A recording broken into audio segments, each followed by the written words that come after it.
नमस्कार दोस्तों, हमारे चैनल में आपका स्वागत है। तो आज हम आईपीसी की 31 से 34 तक हम डिस्कस करने वाले हैं। तो आइए हम देखते हैं। अगर आपने हमारी पहले की वीडियो नहीं देखी है और अगर आप देखना चाहते हैं तो आप देख सकते हैं। इसमें बताया गया है बिल किसे कहते हैं। तो बिल के अंतर्गत वसीयती दस्तावेज घोतक हैं। जो वसीयत के दस्तावेज होते हैं वह बिल के अंतर्गत आते हैं।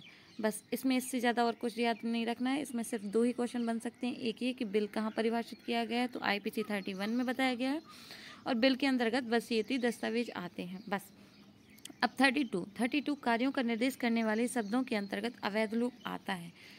32 में बताया गया है कि जो कार्य का निर्देश करने वाले शब्द हैं उनके अंतर्गत अवैध लोप को भी समझा जाएगा। इससे ज़्यादा और कुछ नहीं। इसमें शायद ही क्वेश्चन बनता है, ये इतना ज़्यादा इम्पोर्टेंट नहीं है, पर आप फिर भी एक बार देख सकते हैं।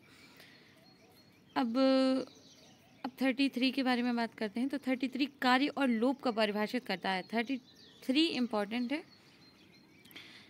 तो कार्य और लोप, पहले तो इसमें हर ही जगह यही होता है कि पहला ये सेक्शन कहाँ परिभाषित किया गया है। तो ये वाला क्वेश्चन बहुत ज़्यादा आता है प्री में कि कार्य कहाँ परिभाषित किया गया है, या लोप को या कार्य लोप को कहाँ परिभाषित किया गया है। तो इसमें 33 में कार्य लोप को परिभाषित किया गया है। अब कार्य शब्द के अंतर्गत क्या आएगा, तो कार्य शब्द के अंतर्गत कार्यावली का घोतक उसी प्रकार है। कार्य शब्द कार्यावली का घोतक उसी प्रकार है, मतलब कार्य के अंतर्गत कार्यावली आएगी और लोप के अंतर्गत लोपावली आएगी। बस इससे ज़्यादा इसमें और कोई ध्यान नहीं रखना है। अब 34 देखते हैं। सामान्य आशय को अग्रसर करने में कई व्यक्तियों द्वारा किए गए कार्य। 34 बहुत ज़्यादा इम्पॉर्टेंट है, इसे बिल्कुल मत छोड़िएगा।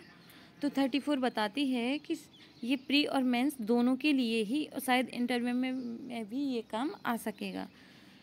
तो ये देखते हैं। सामान्य आशय को अग्रसर करने में कई व्यक्तियों द्वारा किए गए कार्य। जो सामान्य आशय रहता है, सामान्य आशय क्या होता है, तो सामान्य आशय को कहते हैं पूर्व मिलन, मतलब मस्तिष्क का पूर्व मिलन होता है। एक मिनट।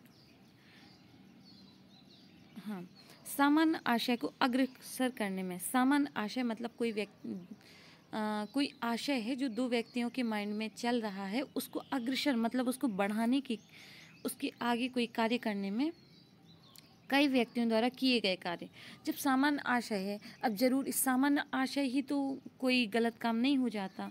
तो इसके लिए इसकी परिभाषा है जब कोई आपराधिक कार्य, इसके लिए ज़रूरी है कि आपराधिक कार्य होना चाहिए। ठीक है, पहली बात है इसमें कि जब कोई आपराधिक कार्य कई व्यक्तियों द्वारा अपने के सामान्य आशय को अग्रसर करने में किया जाता है। कोई आपराधिक कार्य होना चाहिए और कई व्यक्ति द्वारा होना चाहिए। एक व्यक्ति इसमें काम नहीं करेगा। अगर एक व्यक्ति आता है तो इस धारा के अंतर्गत नहीं आएगा। तो जबकि कोई आपराधिक कार्य कई व्यक्तियों द्वारा किया जाता है, आपराधिक कार्य कई व्यक्तियों द्वारा अपने या सबके सामान्य आशय को अग्रसर करने में किया जाता है। उनमें से कुछ व्यक्तियों की सामान्य आशय को अग्रसर करने में या सभी की सामान्य आशय को अग्रसर करने में किया जाता है। तब ऐसे व्यक्तियों में से हर व्यक्ति उस कार्य के लिए उसी प्रकार दायित्व के अधीन है, मानो वह अकेले उसी ने किया हो। इसमें जो दायित्व रहता है, जो आपराधिक दायित्व रहता है, वो दोनों पे समान रहता है। मतलब जितने भी लोग इस सामान्य आशय के अंतर्गत काम करते हैं उन सभी का आपराधिक दायित्व जो होता है समान होता है। सभी को आपराधिक एक प्रकार का दंड दिया जाता है। इसके लिए इम्पॉर्टेंट ये रहता है, इसके आप कीवर्ड याद रख लीजिएगा तो आपको हमेशा याद रहेगा कि कोई आपराधिक कार्य कई व्यक्तियों द्वारा किया जाता है, सामान्य आशय को अग्रसर करने में किया जाता है, और तब ऐसे व्यक्तियों में से हर व्यक्ति, जो जितने भी व्यक्ति हैं उनमें से हर व्यक्ति आपराधिक दायित्व के लिए बराबर का दंडनीय होगा। इसमें एक अपवाद है, पर ये इतना हाँ देख सकते हैं, अपवाद है कि संपत्ति के विरुद्ध जो अपराध होते हैं वो इसके अंतर्गत नहीं आते। इसे आप छोड़ दीजिएगा, इसका कुछ नहीं है। तो आज 34 तक ही हम देखते हैं, और अगर अच्छा लगता है तो आप वीडियो को लाइक कर सकते हैं, सपोर्ट कर सकते हैं। Thanks for watching. Bye bye, take care.